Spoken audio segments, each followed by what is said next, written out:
The front runners to replace Jacob Zuma as ANC leader are his deputy, Cyril Ramaphosa, and Nkosazana Dlamini Zuma. Dlamini Zuma is the former chairperson of the African Union Commission. She's also Zuma's ex-wife. Ramaphosa has stressed the need to reignite growth and restore investor confidence, while Dlamini Zuma has called for the nation's wealth to be more equitably distributed. This elective conference is by far the most hotly contested in the ANC. Outgoing ANC President Jacob Zuma attributes it to what he calls maturing of democracy, while some political analysts are saying it's merely a lack of unity within the organization. Especially with what has been happening in the ruling party lately.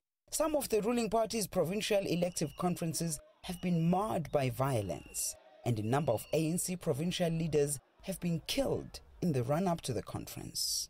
When you see issues being settled in the streets by way of political violence, when you see the level of hatred between ANC factions and actors, that shows you that the internal rules of the ANC are failing to nurture a true democracy where political actors should submit themselves for office or should be allowed to exercise their will without interference or coercion or being violated.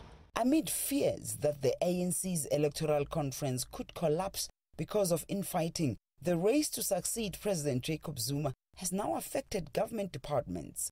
Many decisions have essentially been put on hold. Under normal circumstances and in proper democracies, the process of making policies and delivering on policy obligations should not be stopped by elections. Because elections are concerned, it's mainly political elites who should be contesting and not necessarily the bureaucrats who are the professionals and whose major obligation is to make sure that government operates and functions smoothly.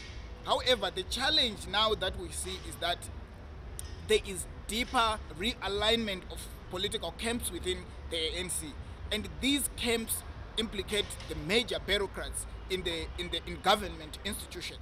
The worst has happened in South Africa. We do have a state capture that is not being fully investigated. We are seeing allegations of corruption doing the rounds. I don't think it could actually get worse. The reality is that South Africa's politics is in paralysis currently. It's hoped that all will simmer down after the conference. The elective conference will be held on the 16th to the 20th of December. Yolisa, Njamela, CGTN, Johannesburg, South Africa.